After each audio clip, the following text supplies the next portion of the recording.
రావణుడి రాజ్యాన్ని కూల్చాలంటే రావుడి యొక్క బలం తెలిసి ఉండాలని ఈ యొక్క హనుమంతుడిని శ్రీరామచంద్రుడు ఏం చేస్తారంటే పంపించి ఏం చేస్తారు, అక్కడ అతని గురించి తెలుసుకొనిరా, సీత జాడని తెలుసుకొనిరా అని చెప్పి హనుమంతుని పంపిస్తే హనుమంతుడు ఏం చేస్తారంటే లంకనే మొత్తం తగలబెట్టి వచ్చేస్తాడు.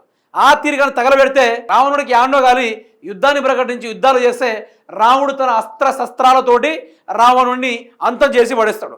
అదే తీరుగా రేవంత్ రెడ్డి అరాచకాలపై ఒక్కొక్క ఉక్కుపాదం మోపుకుంటూ ప్రజలకు అండగా నిలబడుతున్న బీఆర్ఎస్ పార్టీ తరఫున మాజీ మంత్రి హరీష్ రావు గారు అతను ఇలాకాల పోయి ఎవరి ఇలాకాల రేవంత్ రెడ్డి ఇలాకాల పోయి రేవంత్ రెడ్డిని జైల్లో పెడతాని బాధ్యతగా ప్రకటన చేసింది మాత్రం హరీష్ రావు గారు. ఏ విధంగా లంకలో మంటలు చెలరేగించారో అదేవిధంగా కొడంగల్లో కూడా గట్టండి కార్యక్రమం దిశగా నిన్న హరీష్ రావు గారు వెళ్ళడం జరిగింది. ఇంట్లో ఈగల మోత, కేరళంలో పల్లకిల మోత. ఇక్కడలో హామీలు అమలు చేయకుండా అక్కడ గొప్పలా, అసెంబ్లీ సాక్షిగా 2 లక్షల ఉద్యోగాలు హామీ బోగస్ అని ఏలిపోయింది. గిరిజనులకు కాంగ్రెస్ సర్కార్ చేసిందేమీ లేదు, కమిషన్ల కోసమే పాలమూరు ప్రాజెక్టును పక్కన పెట్టారు. రుణమాఫీపై కొడంగల్లో ఏ ఊరికైనా వద్దాంరా చూద్దాం. లగచెర్లలో లంబాడీల భూములను లాక్కొని జైల్లో పెడతారా?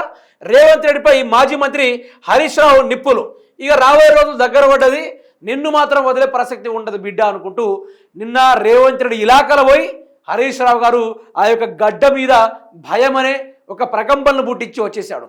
ఎక్కడ నువ్వు రుణమాఫీ చేసినావు, నీ ముఖానికి ప్రజల భూములు మొత్తం కబ్జాలు చేసాడు తప్ప ఎక్కడైనా పని చేసే కార్యక్రమాలు చేసావంటూ ఏకి పారేశ్వరు. ఎవరిని?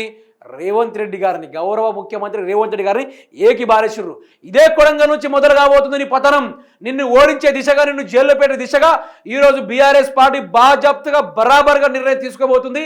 మిమ్మల్ని ఎవరిని కూడా వదలమనుకుంటూ హరీష్ రావు గారు అక్కడ ఓ గంటన్నర సేపు స్పీచ్ ఇవ్వడంతో అక్కడ చాలా వరకు ప్రజలకి మంచి ధైర్యం అనే వచ్చింది. ఎందుకంటే తిరుపతి రెడ్డి యొక్క కనుసైగల్లో ఆ యొక్క లగచెర్ల, కొడంగల్ చుట్టుపక్కల ఉన్న పులికుంట చెర్ల తండ అన్నీ భయానికి గురైపోయి ఆ యొక్క తిరుపతి రెడ్డి మొత్తం అరాచకాలను సృష్టించి ఆడబిడ్డలను సైతం ఇష్టానుసారంగా ఎక్కడ పడితే అక్కడ ముట్టుకునే ప్రయత్నాలు చేపించాడు.